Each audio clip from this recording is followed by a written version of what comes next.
Welcome, everyone, to the 2010 Coase Lecture.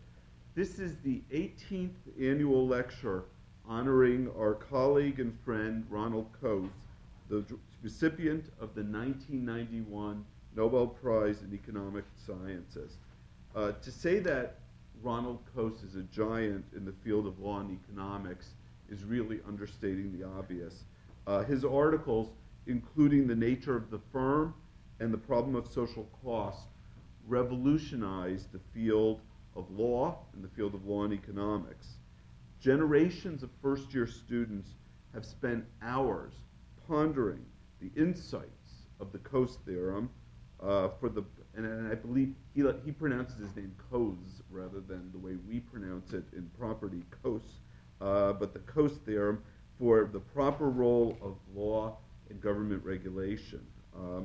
Now, one of the greatest thrills so far of my time as being dean was to I was able to go have lunch with Professor Coase at Hallmark, where he lives, a couple weeks ago.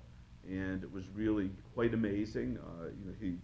He was actively thinking about research projects yet to go. And for some of you who don't know how old he is, he's 99 and a half years old, and he's on all sorts of writing projects. So we are just really delighted that he's still with us.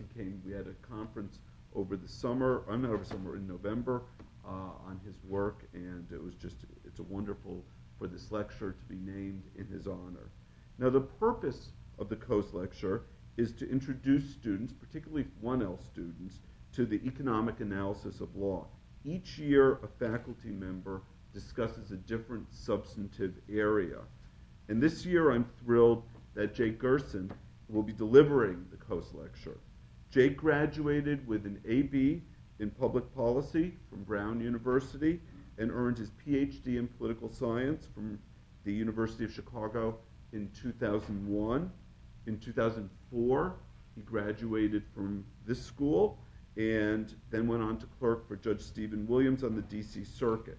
He joined our faculty in 2005. Now, Jake is an amazing scholar and teacher. He has written fascinating and important works in administrative law, legislation, and constitutional theory. He frequently blends sophisticated theoretical arguments with empirical work. For example, in a recent fascinating article, Jake and his co-author study whether the number and the density of elected officials in local governments leads to an increased spending in those governments. He finds that the answer to this empirical question is yes, although he also finds that by subdividing authority into exclusive domains, it can mitigate part of this problem. Now, Jake's teaching in torts, ad law, and now environmental law is also wonderful. So, in preparation for this talk, I went back and I read your teaching evaluations. I was struck by how many students commented on Jake's mastery of the Socratic method. Words like brilliant, shockingly smart, repeat themselves, although in the interests of full disclosure, one person did say that his lectures were Joycean in a good way. And of course, all of those comments about your ties. I'm now going to be noticing on a daily basis. Jake's lecture today will be on allocating powers and functions in constitutional democracy. And everyone should be thinking about what your questions are because he'll take questions at the end. So Jake, come on up. Thanks, Mike. It's obviously an enormous honor and pleasure to deliver the 2010 Coase Lecture. My appreciation to Saul Levmore, who invited me to give this lecture. My appreciation to Mike Schill, who had the courage not to rescind the invitation once he took over. It is by tradition geared towards our first-year students, but I'm glad some other folks chose to attend. Now, my talk today is titled Political Economy of Public Law, which means I've continued a long-standing personal tradition of using deliberately vague titles to talk about whatever I darn well please. So I should be more precise today. My target is modest. Madisonian separation of powers as instantiated in the U.S. Constitution. You don't want to overreach in the Coase Lecture. My method is to ponder an alternative universe where political institutions look quite similar but a little different than our own, and ask whether this modest institutional change would produce outcomes more in keeping with our underlying constitutional ideals, and then to query what that might tell us about the institutional structure that the U.S. Constitution does in fact embrace. Now, to be fair, this is sort of political economy of public law-ish, but it's close enough for government work. Get it? Because you're allocating powers in the government? No, okay. You're supposed to start with a joke, but there's nothing useful that rhymes with transaction costs.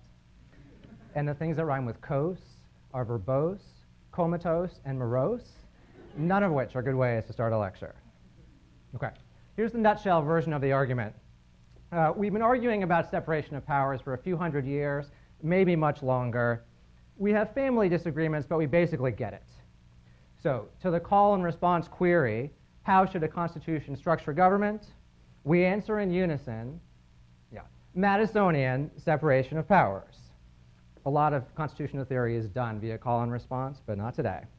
Government power should be separated by function, executive, legislative, and judicial, and allocated to 3 different branches, the leadership of which will be selected via different mechanisms, who will then compete against each other magically to check excessive government action. Hooray. Hooray, that's good. The counterpoint historically is familiar. Don't separate functions, combine them. Do parliamentary democracy, not presidential democracy. Avoid impasse, paralysis, government failure, yada, yada, yada. We basically get that too. Now, the trouble is that we've been having that debate so long, combine functions, separate functions, that we've lost sight of a second constitutional design choice. That is, whether you want to combine or separate government functions, executive, legislative, and judicial, you might also bundle or unbundle topical authority. That is, a political institution might get to regulate all potential policy domains, get to regulate everything, or just one thing, or just a few things. And my talk today tries to make sense of this second design choice, seemingly trivial design choice, with an eye on the first, seemingly, indeed actually important. Compare what I call a separated functions bundled policy system, that's the US Madisonian system, with what I'll call a combined functions unbundled policy alternative. So in the US, government functions, executive, legislative, and judicial, are separated, given the different branches, but topical authorities bundle together, at least as a default. You get one general purpose Congress that exercises the legislative function for all policy domains, not 2 special purpose Congresses, one for domestic affairs and one for foreign affairs. There is one general purpose president, rather than a president for the environment, and a different president for military affairs. True. So what exactly is the unbundled alternative? The intuition is very, very straightforward. Start with the Madisonian separation of power scheme, 3 branches, more or less different functions. Take discrete policymaking authority for one domain from each existing branch and give it to some new political institution. Let that institution exercise combined executive and legislative power exhaustively and exclusively in that domain. So think 3 new branches of government, one controlling war, one economic policy, and one education. The heads of each institution might be directly elected, perhaps as multi-member bodies, perhaps as single individuals. The old executive and legislative branches are now precluded from exercising authority in that domain. Ask now, does the world look better or worse? Now, institutions with functionally blended authority in topically limited domains like this have costs and benefits. Chicago, Coase, L&E, surprise. But I want to suggest this is a perfectly sensible mechanism for achieving lots and lots of our constitutional aspirations. Indeed, sometimes a better mechanism than Madisonian separation alone. Now, I realize all this seems crazy. And maybe to get it out of our system, we should recite a quote from Madison or Montesquieu, saying something like, gee, the accumulation of all powers, legislative, executive, and judicial, in the same hands, whether of one, a few, or of many, and whether hereditary, self-appointed, or elective, may justly be pronounced the very definition of tyranny. I feel better. Nevertheless, it's not as crazy as it sounds, or so I shall argue. And if by the end of the talk you think I'm slightly less crazy than you did at the beginning, then it's been an enormously successful venture. Realistic goals. Okay. Now, lest I look too crazy too quickly, note that various real-world political institutions are in fact like this. They exercise authority, but that is allocated by topical domain instead of, or in combination with, functional separation. For example, there are more than 35,000 special purpose local government units like school boards, park districts, sewer districts, and the like. They wield authority that is blended, legislative, executive, and often even adjudicative, but they exercise it only in a topically limited domain. Public schools. These are combined functions, unbundled policy institutions. Most state governments in the United States have a top-level government structure that mirrors the federal one. That is, legislative, executive, judicial, separate the functions, different branches. But most also subsequently divide it. They unbundle policy responsibility and directly elect other institutions to exercise it. Directly elect not just the governor, but also lieutenant governors, secretaries of state, and more to the point for today, heads of public insurance, public utilities, insurance, agriculture, education, state treasury, transportation. These are separated function, unbundled policy institutions. They wield one kind of government functional authority in one limited topical domain. Federalism, of course, allocates some things to the federal government and others to the states. And in other historical and geographical settings, one finds similar variations on the theme. Magistrates in Rome exercised authority that is sometimes combined and sometimes separated, but also topically unbundled. Magistrates were directly elected, many, but exercised limited topical power over areas like judging lawsuits, being masters of the mint, or caring for the roads. So what? Well, the existence of these unbundled political institutions in the real world should be a gentle reminder that separating government functions is not the only way to divide the pot of government power. We can either divide power by function or divide power by topic, or for that matter, both. And once we're in a conceptual space that's opened up a bit, we're in a position to at least compare these two ideal type regimes. Madisonian separated functions, bundled powers, versus combined functions, unbundled powers. Madison versus Gersen. I can take them. Okay.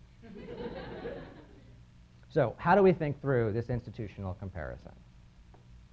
Well, first we should be clear about what it is Madisonian separation of functions is supposed to achieve and precisely how it is supposed to achieve it. The problem for Madison, and I'll use Madison as a stand-in for all those guys, though of course their views were heterogeneous, the problem for Madison is the problem for us. There are agency problems in government. If individuals serving in government were perfect agents of the public, that is to say, if they were angels, then one needs neither Madisonian separation of functions, nor elections, nor any other institutional regime to control them. You get good results because angels are in charge. In the real world, less so. Politicians have preferences different than voters, what we might call preference divergence, or simply prefer shirking, that is to say, being lazy instead of working, exerting high levels of effort. And because public officials have information that is better and in more quality, more information that is better than citizens, what we could call information asymmetry, it can be hard to tell whether a policy that diverges from citizen preferences diverges for good reasons, that is to say political expertise, or bad reasons. Bad reasons. Fine, There are agency problems in government. Boo-hoo. The question is how to manage them and whether our institutions exacerbate or ameliorate them. Now, to understand how separation of powers plus checks performs, we need to recover an early feature of these debates that has been lost over the years. Structural separation of functions, Madisonian separation of powers, was never to be the primary control on government. The system was originally described as an auxiliary precaution, Electoral mechanisms, as Madison put it, were to be the primary control on the government. A dependence on the people was to be the primary check. On this view, we separate functions and give them to different branches precisely because elections are an imperfect check on government action. Sounds right. The problem is that the power of elections as a constraint on government behavior is itself a function of the structure of government authority. Indeed, a function of the structure of topical government authority. Institutions that exercise limited powers in limited domains are easier to control using elections. Okay, let's unpack that a little bit.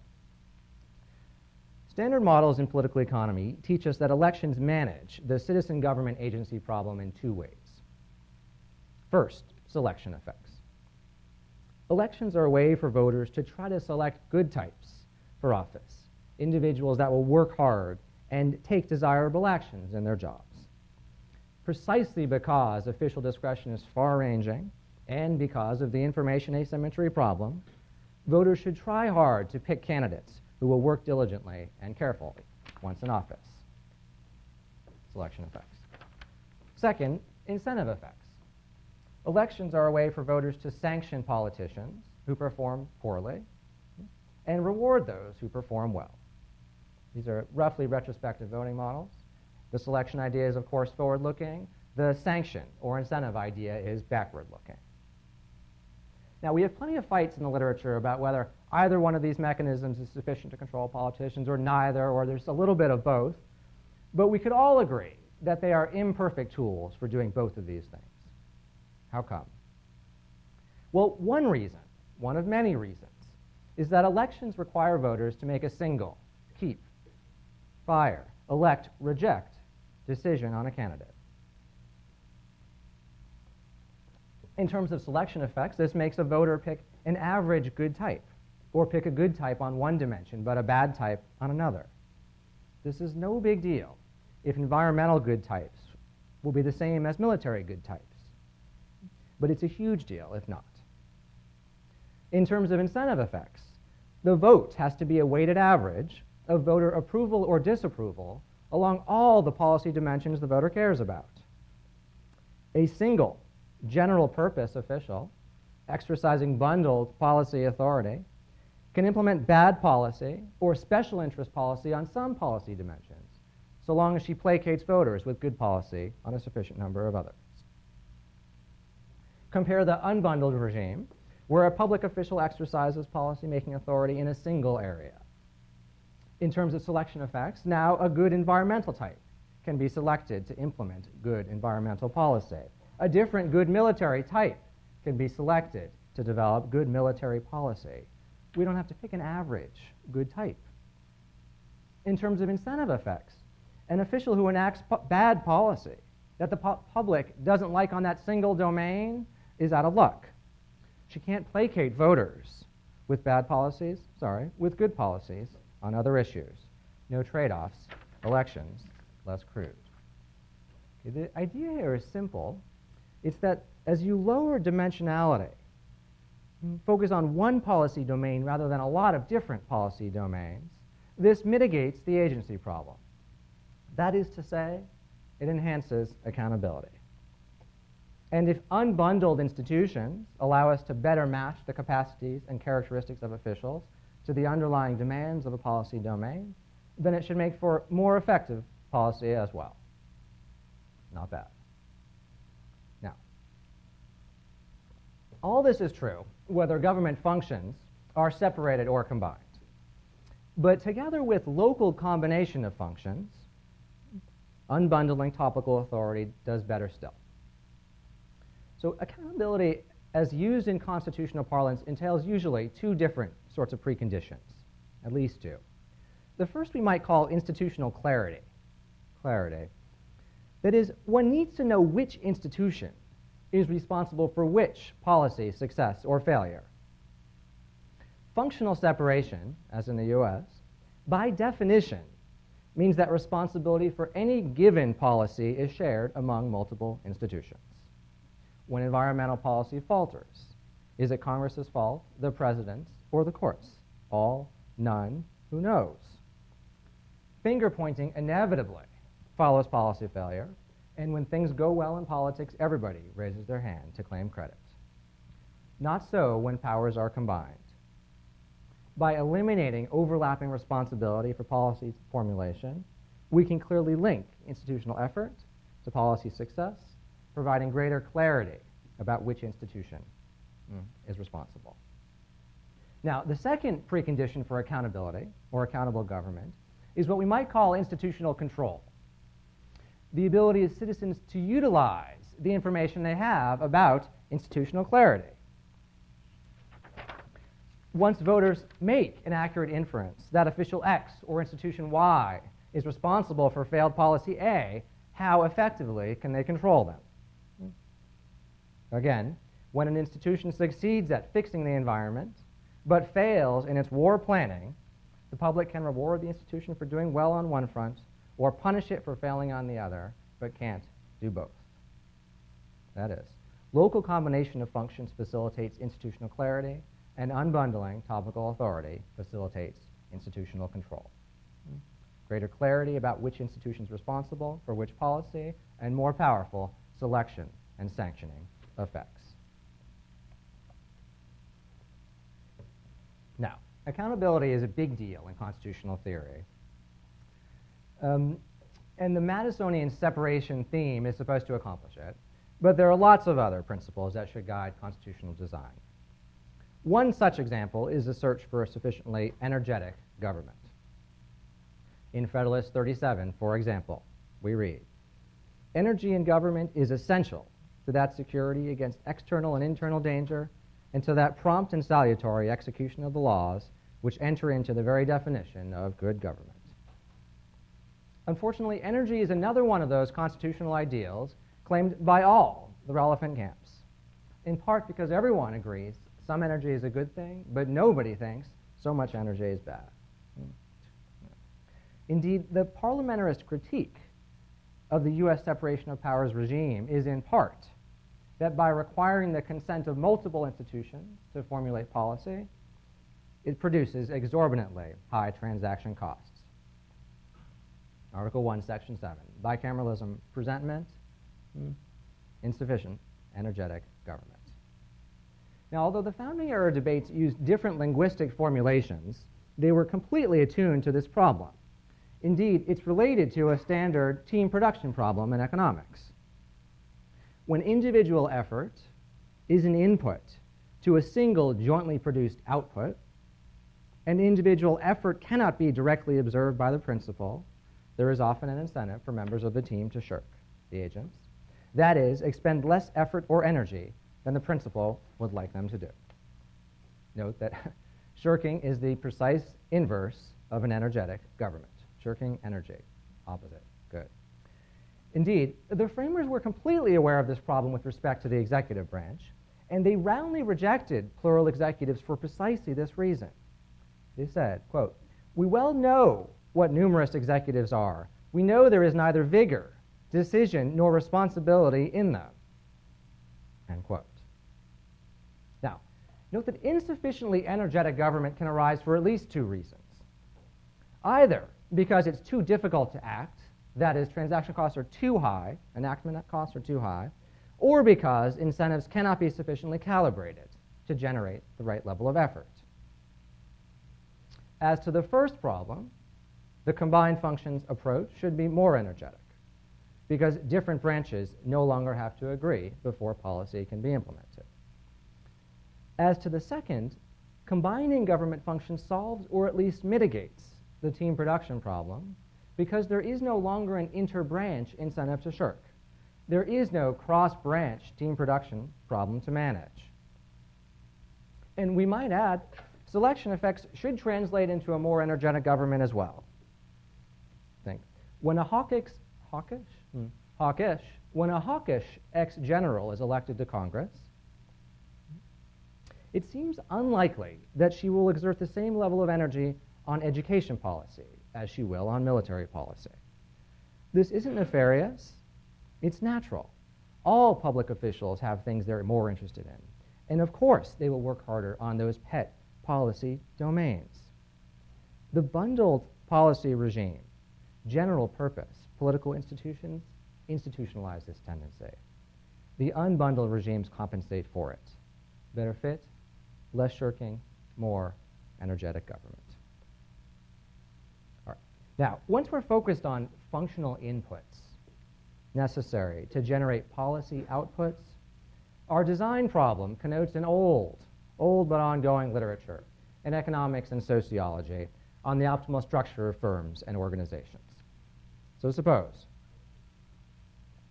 a firm produces 3 types of foods, soup, cake, and pasta, and suppose the production process involves 3 types of tasks or functions: recipe design, manufacturing, and marketing. One alternative is to structure the firm into 3 departments by function: recipes, manufacturing, and sales, each of which performs their function for all the products, soup, cake, and pasta. A second is to divide the firm into 3 divisions: soup, cake, and pasta, each of which performs all the functions, recipe design, manufacturing, and marketing, but only for their single product.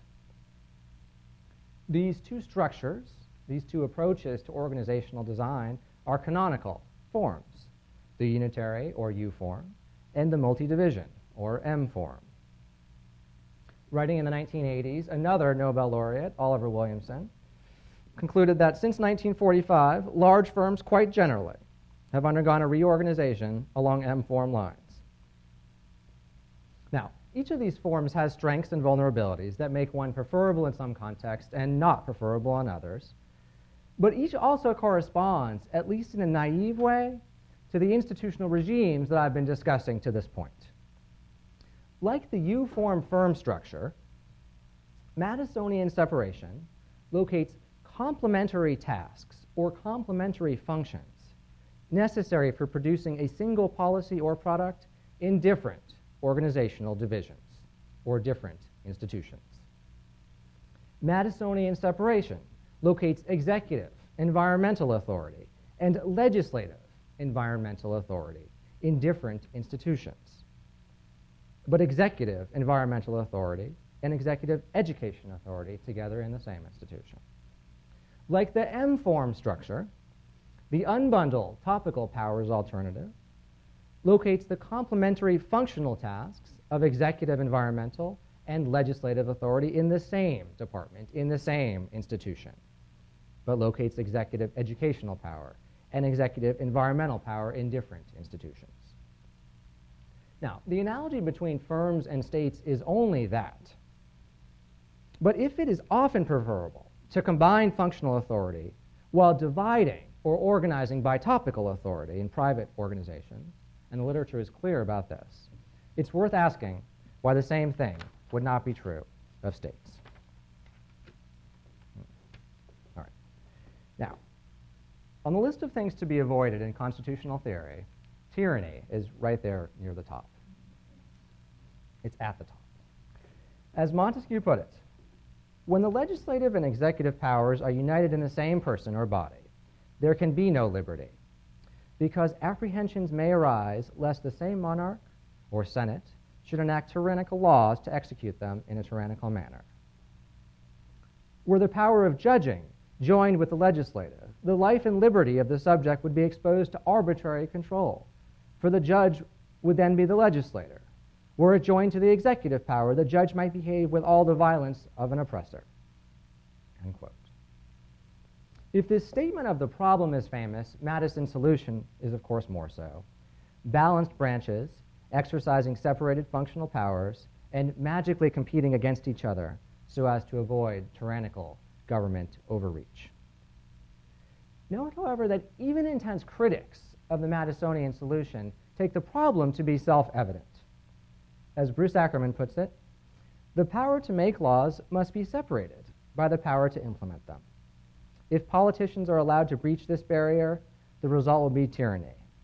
Although we may pretty this conclusion up with a citation from Madison or Montesquieu, it is simple common sense, end quote, indeed. Now, one reason I think it seems like simple common sense, and surely it does, is that the separation of powers debates have so diligently ignored other ways, other mechanisms for dividing government power. Put differently, if tyranny is produced when there is too much aggregate authority in one place, then unbundling by topical authority is a potential substitute for separating functions. It is not tyranny by definition. The basic intuition, also I think it evidence in federalism itself, is that systems can control excessive concentration of powers in two ways. One can limit the way in which an institution exercises authority, or one can limit the domain in which authority is limited. If this approach seems fanciful or somehow inconsistent with our constitutional ideals, it just is not. It mirrors some of the Supreme Court's recent pronouncements on separation of powers and non-delegation. The arbitrary exercise of discretion, a core issue here, is a far more serious problem for constitutional law, as the domain in which that discretion can be exercised expands. All right. Now, for elections to control government, citizens must be aware of what the government is doing. And we need, therefore, to pay some attention to what we could call monitoring costs. The easiest way to see this is to imagine you've bought into my crazy theory, and you try to craft a world of complete or perfect unbundling. Every single policy domain would be administered by a different political institution with plenary policy-making authority in its domain. Now, whether this means 30 new institutions or 300, it hardly seems like something to celebrate. A reason is that as the number of political institutions grows, citizens have to monitor them. And if monitoring is costly, then citizens might only monitor a few institutions, or a few institutions they care most about, ignoring the others. That might let some institutions get away with more, not less. Less accountability. Bad. Related, even if voters do exert greater control over these limited topical domains than they would in the bundled world, it's likely only a small subset of voters actually pays attention to them. What's going on here is that the new regime affects the cost and structure of political participation, and does so in such a way that minoritarian interests, special interests, might gain greater control over these new limited political institutions. This is a reason not to favor complete or perfect unbundling. All right. Now, since we're engaged in this thought experiment, we should ask, what else does Madisonian separation do that structuring government authority topically would not? One idea here is that separation plus checks avoids bad public policy by raising political transaction costs, by raising enactment costs. So we require the assent of multiple institutions to make it less likely the government will intrude upon civil liberties, individual liberties, something like it. As recent commentary puts it, the cardinal virtue of the Madisonian separation of powers is supposed to be that by raising the transaction costs of governance, it preserves liberty and prevents tyranny. Hooray. The hooray is mine. Combining functions in a single political institution would both lower enactment costs and eliminate, by construction, the assent of multiple institutions. Now, some, of course, may find this a net benefit, as we've already discussed. It might avoid the perils of inaction, impasse, and an irrational normative attraction to the status quo. But if one favors high political transaction costs in and of themselves, there are plenty of other ways to raise them without checks. If, for example, political institutions were headed by multi-member bodies, then the Constitution could just require a supermajority vote to pass any new measure. And if that supermajority voting rule provides too little protection for liberty, one could, of course, ratchet it up or ratchet it down, as the case may be. Compare the requirements of presentment, advice or consent, or bicameralism. These are on-off switches, increasing enactment costs, but in crude ways that are nearly impossible to adjust or calibrate. Now, obviously, such rules can be and are utilized in separation of functions regimes too. The point is just that if all you want to do is increase procedural hurdles, if all you want to do is raise the enactment costs for government action, that is the easy part of constitutional design. Madisonian checks do it, but so do lots and lots of other things. Now, many of the advocates of Madisonian checks, I think, have something additional in mind that makes checks function in a different way than voting rules might. They say, not only is it important to raise transaction costs, nor only to ensure the assent of multiple institutions, it matters that the president must sign or veto legislation, because the president is selected by a national electorate, and Congress is not. And legislation approved by both houses and the president is likely to be better than legislation that just passes a two-thirds supermajority in the legislature, or so the argument goes. Now, this is plausible, but as applied to the U.S. Constitution, it has problems. First, it's descriptively inaccurate, because the president's approval in our Constitution is, in constitutional fact, interchangeable with a two-thirds supermajority vote to the legislature. Second, the view assumes, rather than concludes, that the president is more likely to have different political preferences than a minority of the legislature. The relevant comparison point isn't the president versus some random legislator, it's the president versus the median legislator, or the president versus the pivotal legislator. And on this front, I know of no evidence that the president has preferences that diverge in a systematic way from the median or pivotal legislator, at least with respect to infringing on civil liberties. Third, and most important, when government is united and public officials are partisans, presidential views are likely to converge with the majority coalition in Congress. To reiterate a now familiar refrain, there is an agency problem between institutions and the officials who occupy offices in those institutions. Unless individuals prioritize institutional interests ahead of partisan ones, then the effectiveness of checks rests on the lucky happenstance of divided government. Government in the United States is often divided, but this seems too loose a peg for democracy's heavy hat.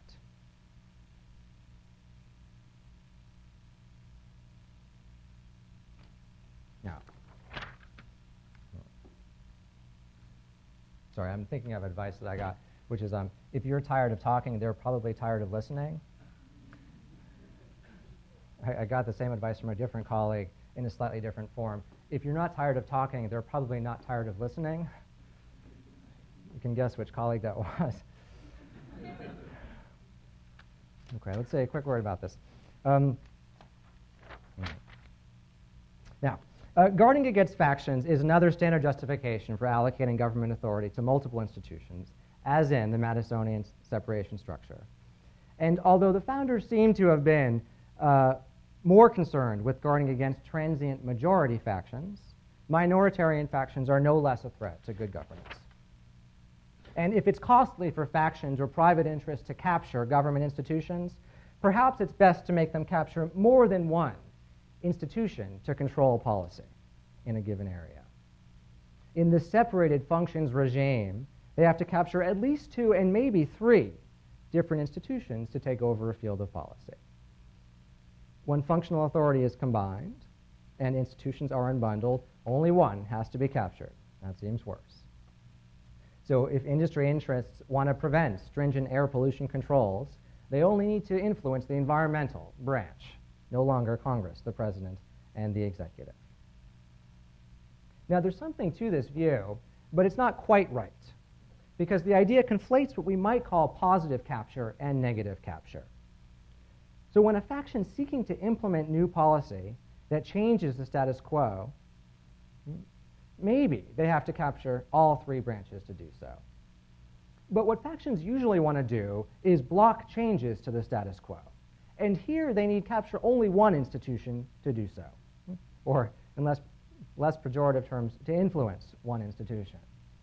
So when industry seeks to block stringent pollution controls or avoid new taxes, capturing one branch, not three, is usually sufficient. And if the public is upset by this special interest capture, disciplining, sanctioning is more difficult, as noted. All right. So the U.S. Constitution creates a federal government with three and only three branches, each exercising a different type of functional authority. Yet we have seen that the broader institutional landscape includes many institutions that allocate power by topic.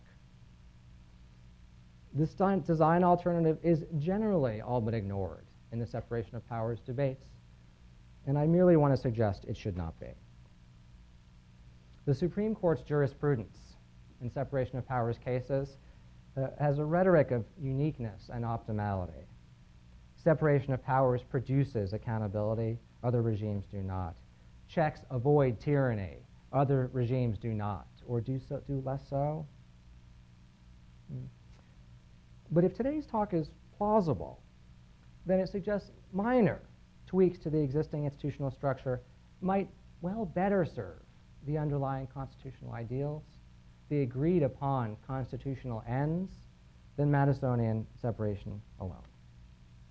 The idea here isn't that one should always structure government authority in this way. It's that one shouldn't always not structure government authority in this way. And although I do not anticipate serious institutional reform efforts anytime soon, my hope is that by theorizing the relationship between topical and functional allocation of government power, we might gain a somewhat better understanding of the actual constitutional structure. Why don't I stop there? Thank you very much.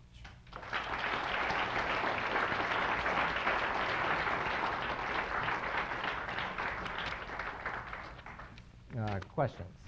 Let me do students first, if I can. Yes, sir. Second row. Third row? You there. Yeah.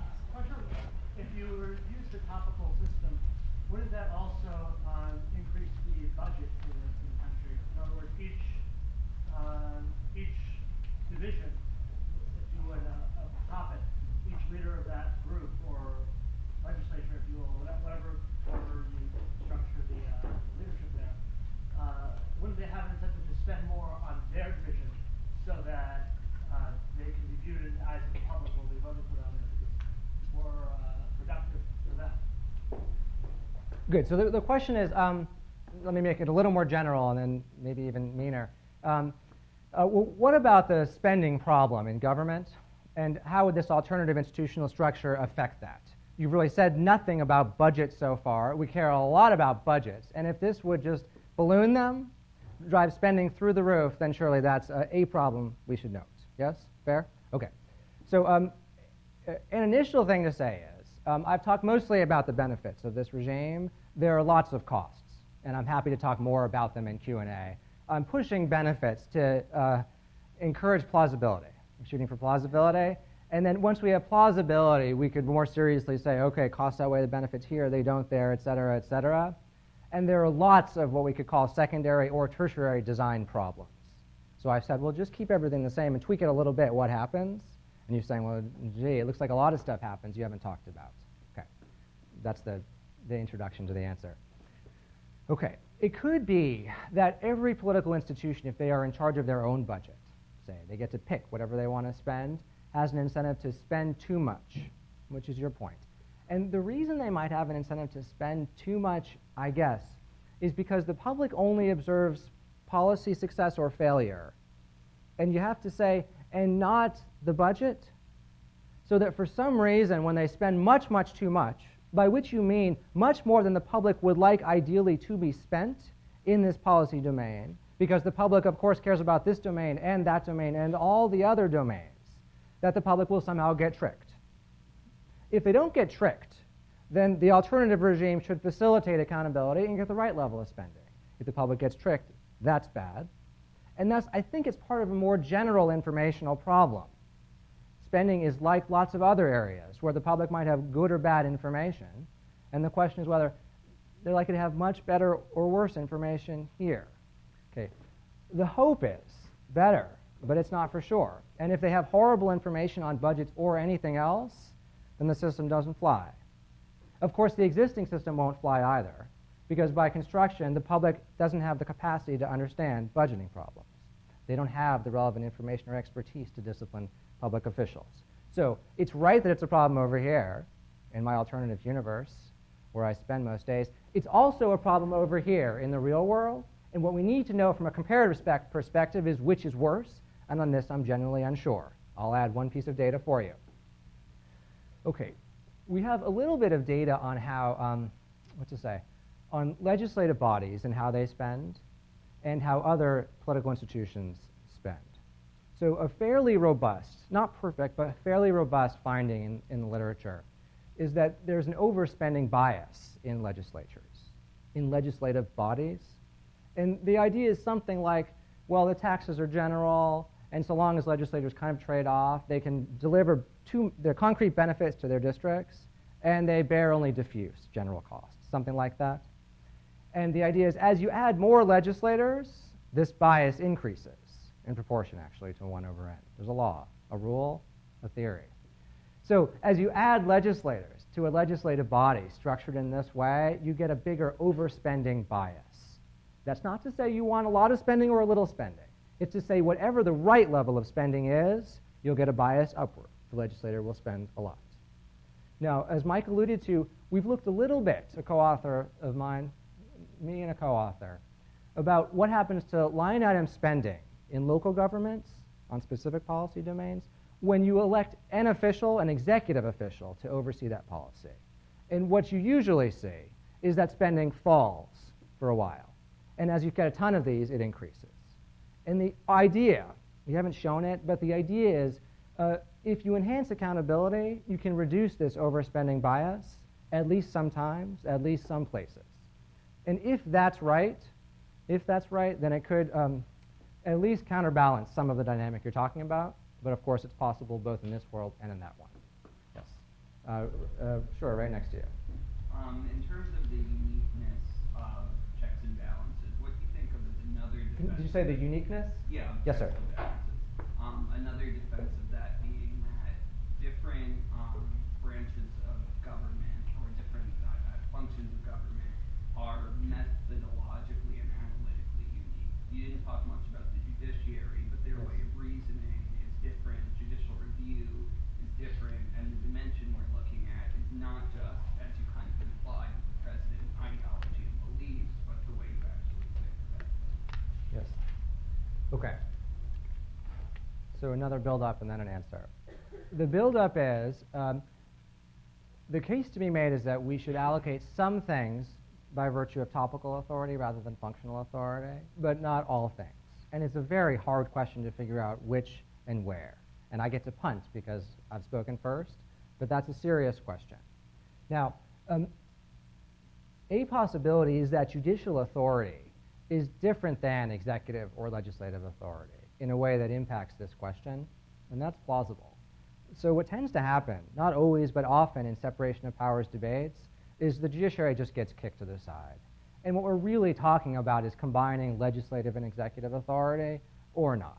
It's not uniformly true, but oftentimes that's what we mean, and I slip into that as well. That said, there's nothing distinct about judicial authority, the judicial function. I think that would preclude application here. So, what does that mean? Many, or at least some, local government institutions wield authority that looks both executive and legislative and also adjudicative in nature. Not all, but a lot. And the sky hasn't fallen. Some perform well, some perform poorly, but they're out there. They're real institutions. Okay. Congress historically did a lot of stuff that looks adjudicative in nature. So Congress for many years, and still today, though less so, passed private bills. And private bills applied to a person. They did things like adjust immigration status or provide relief, I don't know, a loan or some specific amount. They were application of general rules, usually statutory rules, sometimes regulatory rules, to a specific case. And Congress did so much of it, they had to change the rules to make it harder because that's all members wanted to do. Now, if it's right that Congress could and sometimes did do things that we'd categorize as adjudicative, classically speaking, then I'm not sure that the sky falls when another institution besides the judiciary, with features different than Article III judges, performs them. After all, we have Article I courts. We have judges without tenure, who are appointed in different ways, and those seem to function okay. I don't know, maybe better, maybe worse than Article III courts, but again, the sky hasn't fallen. Most of those Article I courts are what we think of as specialized courts. Specialized courts. Our Article III courts are what we typically call generalized courts. And the reason we pick generalized courts sometimes are precisely the reasons we're talking. We're talking about picking specialized or special purpose political institutions. You want deep local knowledge in the area, not general knowledge. Again, not always. Sometimes we like generalist judges, but not all the time. And if we sometimes like specialized judges for those reasons, why oughtn't we sometimes like special purpose political institutions for others? Oh, I've got one more line of attack. Oh, now you could say, gosh, the thing I like most about Article III, the thing I like most about federal court judges is that they have life tenure and they're not elected. So all this spiel about accountability and effectiveness and all that, well, that certainly isn't going to accrue when you talk about judges because they're not elected.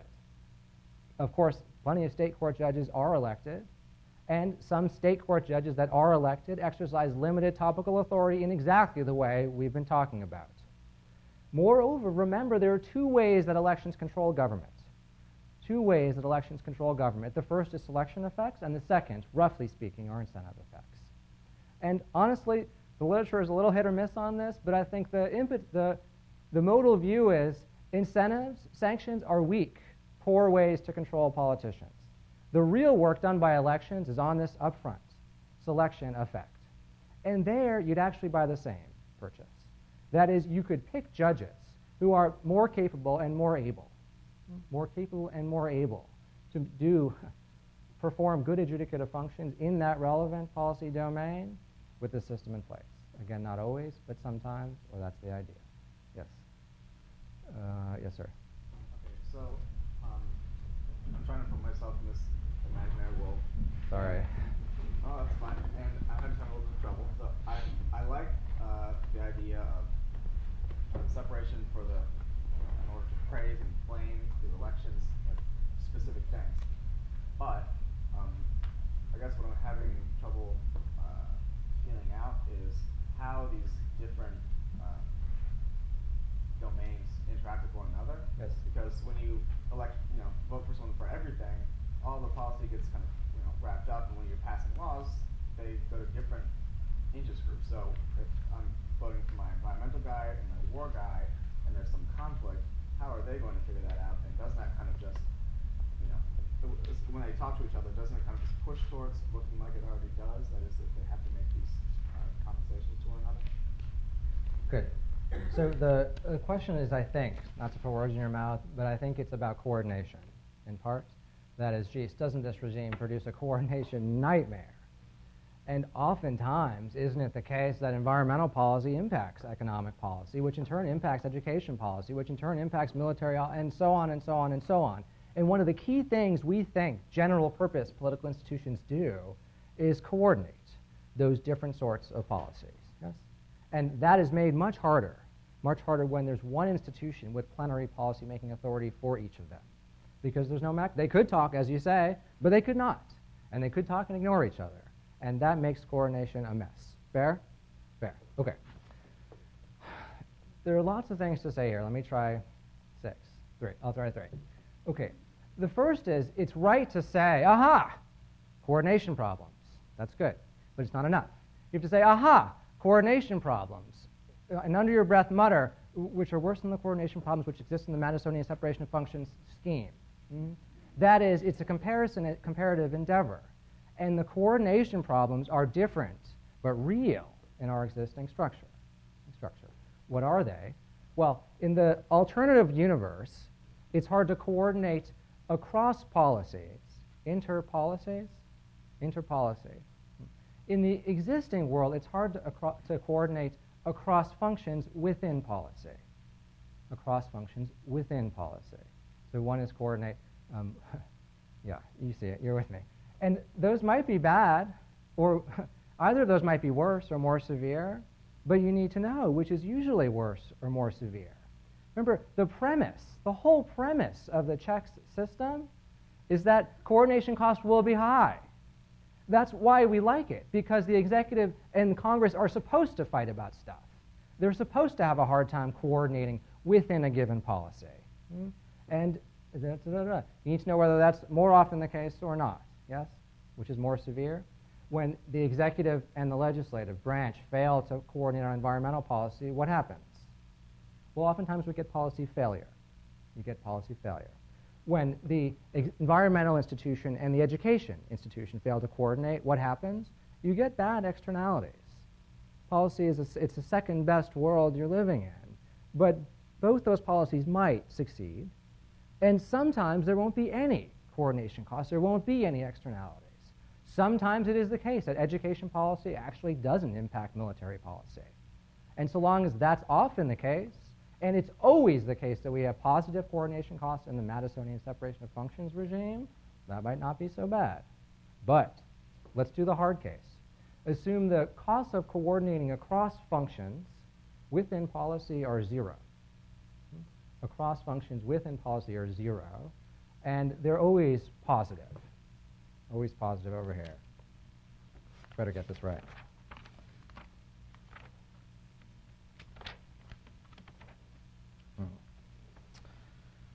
Okay.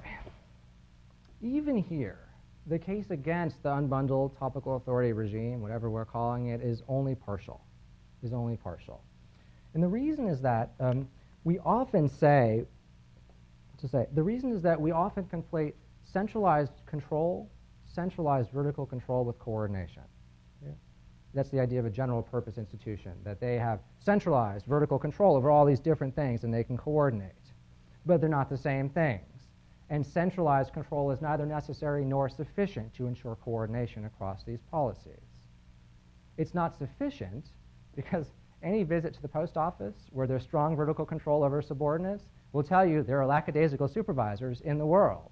That's true in the private world. It's true in the public world. The mere fact of vertical control just doesn't get you home. You need good supervisors, and they sometimes exist, and they sometimes don't. Okay. It's not necessary.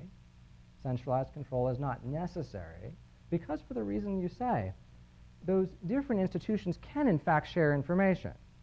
Sometimes they'll pay attention to each other and coordinate, and sometimes they won't. And if voters care about coordinated policy, then the system allows you to select good coordinators and discipline bad coordinators. Select good coordinators and discipline bad coordinators. Moreover, in the centralized strong vertical control story, you've got to understand how coordination takes place. How does a general purpose legislature coordinate across policies? How does a general purpose executive coordinate across policies?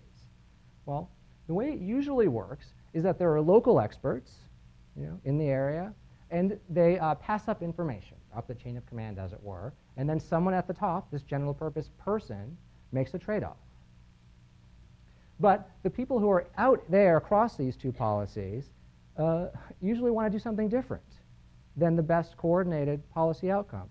Because if they didn't, there's no coordination problem. They just do the first best coordinated thing. And if they want to do something different, then they've got every reason to pass up biased information up the chain of command. So you get coordination, but it's not first best coordination. It's second best coordination. It's better than no coordination, but it's second best coordination.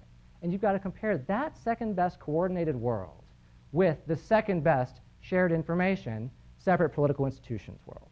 And that's a real comparison, but a hard comparison.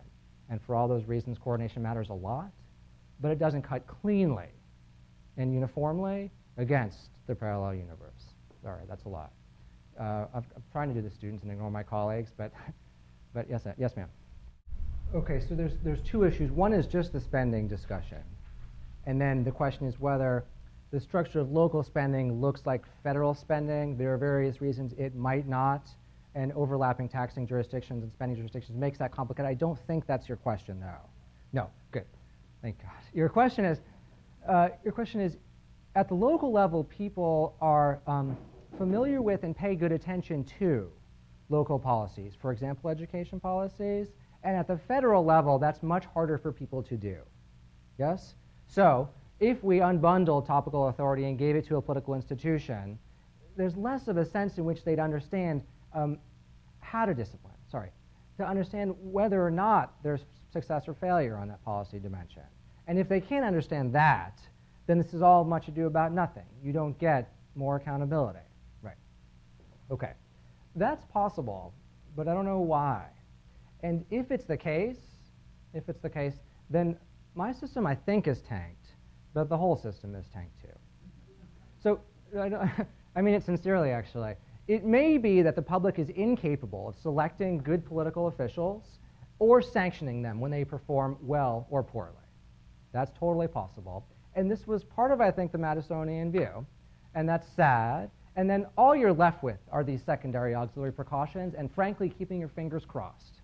And I'm not thrilled with keeping our fingers crossed because I'm not sure it's worked that well historically, and I'm not sure that there's any good reason.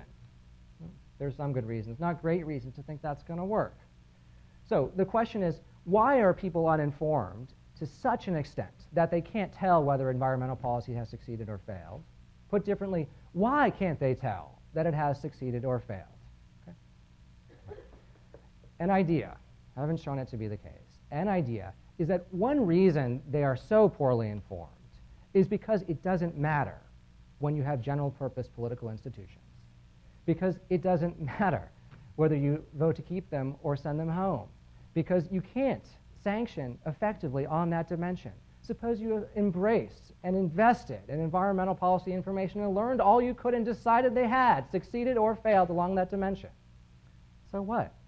What are you going to do? It's nearly impossible for you to isolate that dimension as the basis for selection or sanction in a national political election, indeed for any general purpose political institution. Part of the reason that is the case is because of the structure of topical authority. And if you unbundled it, then at least you have power in the election. And if you had power in the election, it's possible, but not certain, possible that people would learn and invest and develop expertise in such a way that would make the system go. That's 3 steps of speculation, but that's the direction I think the answer has to go. Yes, sir. I mean, it seems to me, one of the things you talked about was federalism, and it does seem to me that part of Madisonian democracy, at least as structured by our Constitution, is that there's the sphere that the states get, there's the sphere that the federal government gets, and then there's, the combined sphere that they both have. Yes. Is there any reason to suggest that the states left to their own or the federal government left to its own does better than when there is concurrent regulation of the field? Well, I have lots of reasons to think so, but I don't know that that's the modal view in the literature. So there are these 2 strands of federalism over time. There's a kind of exclusive federal jurisdiction that either what the Constitution does or what the Constitution should do is crisply define these spheres of authority so that we know it's only states over here and it's only feds over there. And that's part of what the Constitution does, but not all of it. So we have this other strand of concurrent or overlapping federal and state authority. And the question is, well, how well does that work? It's not my talk for today. I'm not sure it works that well. And part of the reason, theoretically, I don't think it would work that well is for all the reasons we've been talking about. When you have overlapping authority, it is very difficult to allocate policy success or failure, to figure out the institutional clarity problem. Who is to blame, the feds or the states? This is true in environmental policy.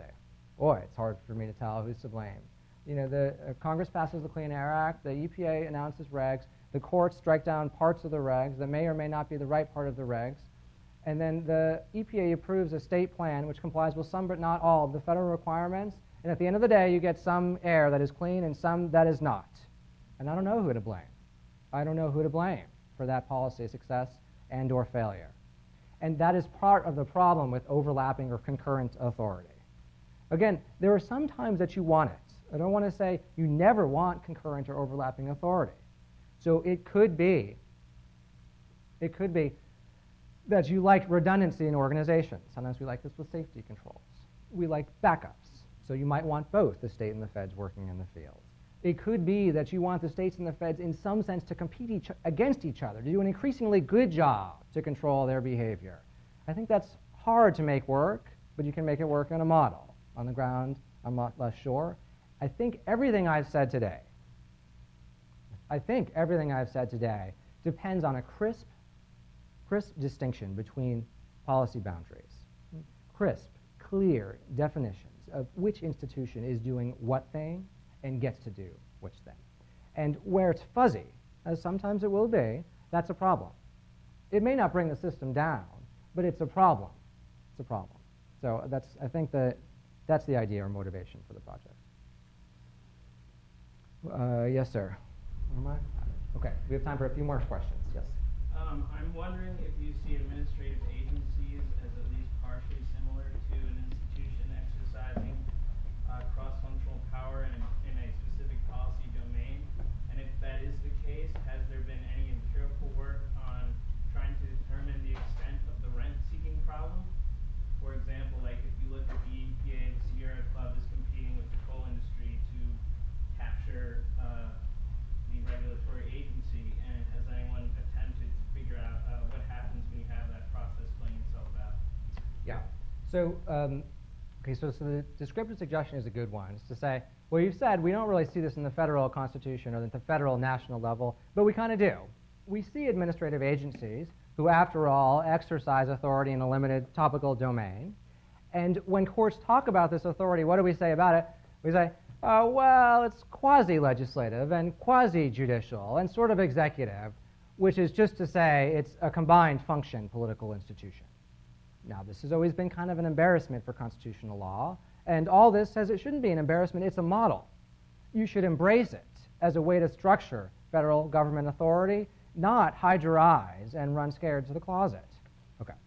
Now, they're not perfect incarnations of the unbundled ideal, in part because the responsibility for EPA's action is confused between Congress and the president and bureaucrats, all of whom exercise some control and some influence over that policy. So it doesn't avoid all of the blame allocation problem, but nevertheless it's getting somewhere. So I think to make it pure, you say, well, what if the secretary or the administrator of the EPA was directly elected? And we said the president's not allowed to interfere. Congress isn't allowed to interfere. Does the world look a lot better or a lot worse? I think on this view, it has to look better. A lot of people are going to scream bloody murder about that. It's a slightly different part of this project. So the question is, once you have separated by government function, do you then want to additionally unbundle by topic? And the idea is, well, yeah, for all of these reasons, but there are unitary executive folks that are not going to like that. Now, is there rent-seeking with respect to agencies? Yeah, definitely. Is there rent-seeking? Let's see. Would there be rent-seeking with respect to unbundled political institutions? Yeah. Is there rent-seeking in the Madisonian separation of functions regime? Yeah, a lot. And whether it's going to be a lot worse or a lot better, I'm genuinely unsure. Genuinely unsure. On the one hand, the influence of interest groups micro. On the other hand, the overall losses from rent-seeking behavior, just part of the calculus, might go down. It could be that you expend less when you're focused on one institution than many, though I think that's maybe not right and certainly purely speculative, even if it were. The thing you've got to say is, gosh, rent-seeking would be a lot worse in that world, and of that I'm just genuinely unsure why. Not to say it's not, but I'm genuinely unsure why. Okay, one more question. Anyone? Yes, sir. Who have I got? Yes, sir, there. Sorry, I know that was ambiguous. The world you depicted, do you see examples of it in the world you've come to depict? Do Yes. you see examples of it in the real world? Because when you were talking about this, it made me